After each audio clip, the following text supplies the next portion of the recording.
Apa kabar? Hari ini kita berjumpa kembali dalam pembelajaran daring. Ibu akan menerangkan tentang ejaan dan penulisan kata. Mengapa ejaan penting dan penulisan kata pun sangat penting? Ananda, banyak hal yang harus kita perhatikan ketika kita menulis. Salah satunya adalah penggunaan bahasa.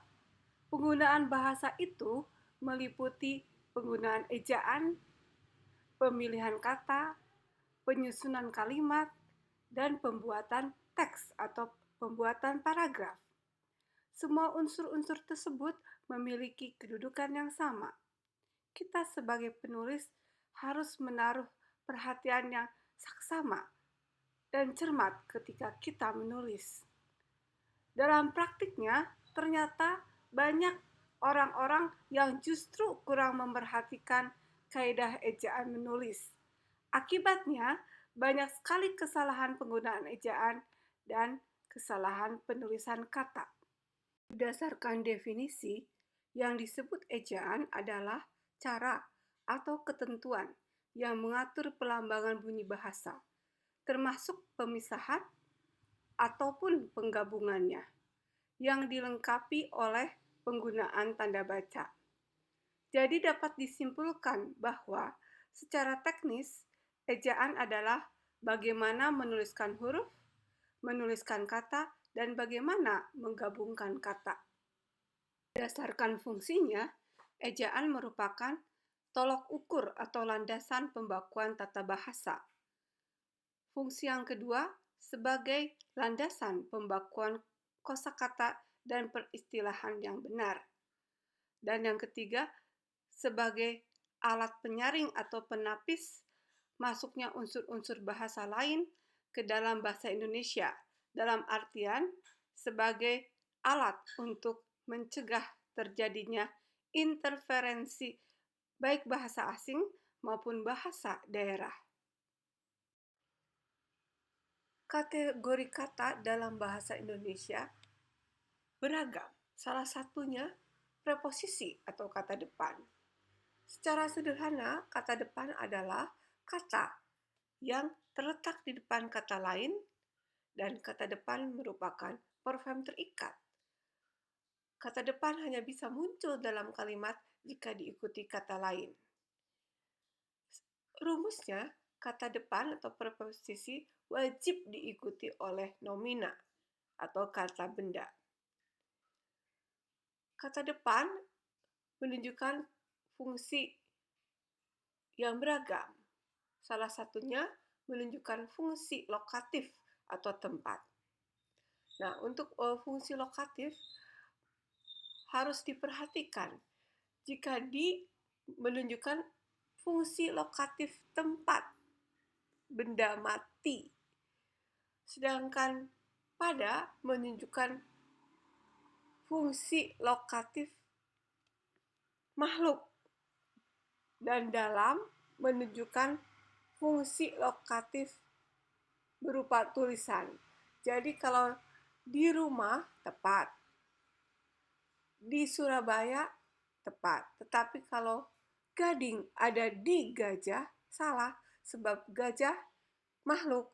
Jadi harus menggunakan preposisi pada. Di gajah seharusnya pada gajah. Apakah saudara membaca artikel di Kompas? Salah. Kompas adalah keterangan lokatif berupa tulisan. Jadi preposisinya tidak boleh pakai di, harus pakai dalam. Apakah Anda membaca artikel dalam Kompas? Di buku? Salah. Dalam buku. Di skripsi? Salah. Pada skripsi? Salah. Harusnya dalam skripsi. Mengenai penulisan kata depan, untuk di dan ke misalnya, cara mengecek apakah di ke sebagai preposisi atau sebagai awalan sangat mudah. Jika di dan ke bisa disubstitusi oleh dari, di dan ke-nya terkategori sebagai preposisi. Sedangkan kalau tidak berterima, di dan ke-nya sebagai awalan atau prefiks. Kita lihat bentukan ini. Di persimpangan bisa disubstitusi dari persimpangan. Di Surabaya dari Surabaya. Ke rumah bisa disubstitusi dari rumah. Akan tetapi dijual. Apakah ada dari jual? Diambil. Apakah ada dari ambil? Ketua. Apakah ada dari tua? Oleh sebab itu, ketika kita menuliskan kata depan, harus berhati-hati dan cermat. Kita perhatikan bentukan kekebun. Kekebun merupakan keterangan lokatif yang menunjukkan arah. Ke di sini dipisahkan, karena ke kebun bisa disubstitusi dengan dari kebun. Demikian juga ke belakang, ke depan, dari belakang, dari depan. Jadi setiap ke sebagai preposisi itu bisa disubstitusi oleh kata dari. Akan tetapi di sini ada kekhasan untuk bentuk kemari disatukan, walaupun ke sebagai preposisi. Mengapa demikian? Karena tidak ada bentukan dari mari. Jadi satu-satunya preposisi yang disatukan adalah ke mari. Untuk ke sebagai awalan, itu disatukan penulisannya. Ketua dari tua tidak ada. Kekasih dari kasih tidak ada. Kemudian kehendak dari hendak tidak ada. Nah, untuk kesampingkan dari sampingkan juga tidak ada ya. Kemarikan dari marikan tidak ada juga. Jadi ke yang tidak bisa disubstitusi oleh dari, ke-nya berfungsi sebagai prefiks atau awalan. Sama halnya dengan imbuhan dan preposisi, partikel pun merupakan morfem terikat yang tidak bisa berdiri sendiri dalam tuturan atau kalimat. Partikel pun memerlukan bentuk lain, ya, karena partikel pun bisa berfungsi dalam kalimat jika didampingi oleh kata lain, sehingga mampu memiliki makna penuh dan merupakan kata yang utuh. Akan tetapi, partikel pun jika berada dalam konstruksi kata sambung atau konjungsi disatukan penulisannya. Contoh, walaupun, demikian pun, biarpun, bagaimanapun, dan seterusnya, penulisannya disatukan. Tetapi kalau apapun, apa spasi pun di sini maknanya juga. Satu kali pun, satu spasi kali spasi pun, artinya satu kali juga. Hari pun dipisahkan, hari spasi pun, artinya hari juga. Misalnya hari pun gelaplah, hari juga gelaplah. Untuk satu kali pun ada kekhasan. Punnya bisa disatukan, bisa juga dipisahkan. Pun disatukan kalau satu kali pun dapat disubstitusi dengan walaupun dan meskipun. Tetapi kalau satu kali pun saya belum pernah pergi ke Eropa, punnya dipisahkan karena maknanya satu kali juga.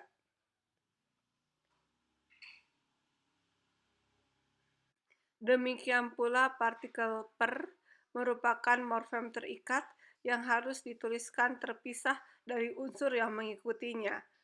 Per dituliskan tanpa tanda hubung, karena per bukanlah awalan atau imbuhan. Per mengandung fungsi menunjukkan hubungan makna mulai, demi, tiap-tiap, atau setiap. Contoh, kami memasuki ruangan itu satu persatu, artinya satu demi satu. Kami berlangganan jurnal kedokteran per Januari, artinya mulai Januari. Nah, untuk per Januari tidak usah pakai tanda hubung ya, karena per partikel per tidak perlu diberi tanda hubung di belakangnya. Contoh lain, harga kertas itu Rp75.000 per rim.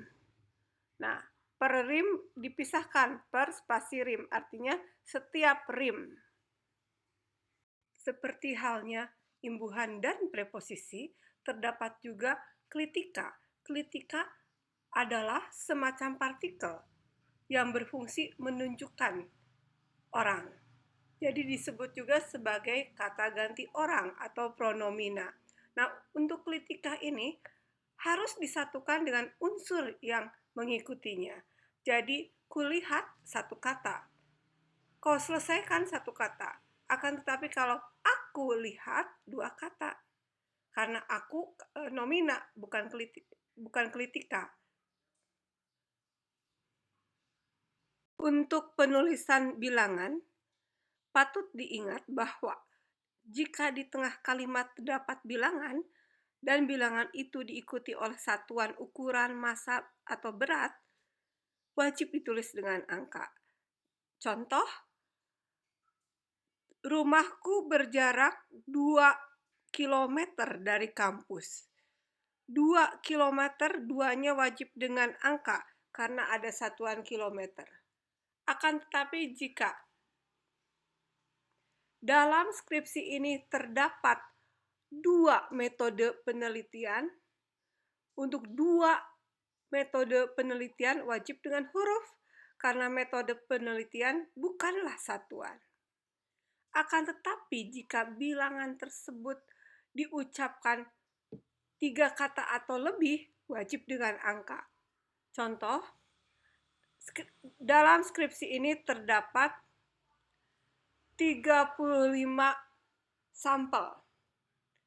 35 diucapkan 3 kata. Jadi wajib ditulis dengan angka. Akan tetapi kalau 2 sampel, 2-nya dengan huruf. 35 sampel, 35-nya wajib dengan angka. Bagaimana penerapan ejaan dan tanda baca? Contoh, mahasiswa diwajibkan membaca budaya teknologi dari buku perkembangan kebudayaan. Dalam kalimat ini terdapat 2 judul. Yang pertama judul tulisan, yang kedua judul buku. Untuk judul tulisan atau artikel, wajib diapit dengan tanda baca tanda petik 2, sedangkan judul buku wajib menggunakan huruf miring. Nah, setiap judul pun wajib dimulai dengan huruf awal kapital, kecuali di tengah judul ada kata sambung, kata penghubung, dan preposisi harus menggunakan huruf kecil. Kemudian, kalau ingin menegaskan, harus dicetak dengan huruf miring. Misalnya, buatlah kalimat dengan kata globalisasi. Globalisasi tentu saja harus dicetak miring. Dan ini termasuk kalimat imperatif, jadi buatlah kalimat dengan kata globalisasi, harus diakhiri dengan tanda baca, tanda seru. Bagaimana penerapan ejaan dan tanda baca?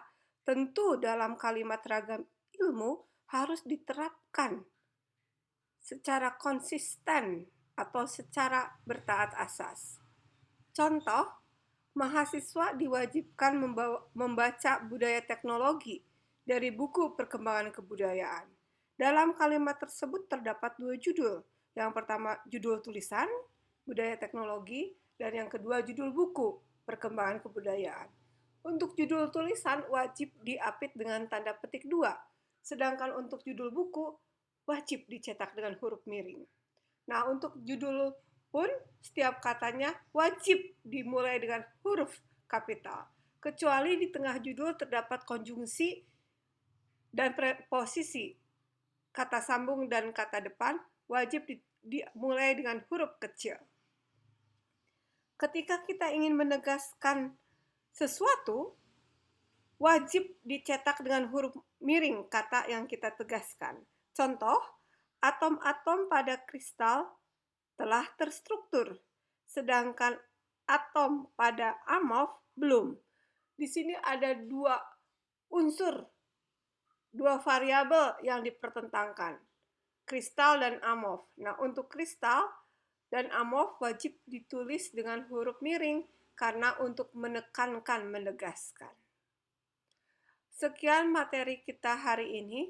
Semoga apa yang Ibu terangkan dapat dipahami. Terima kasih.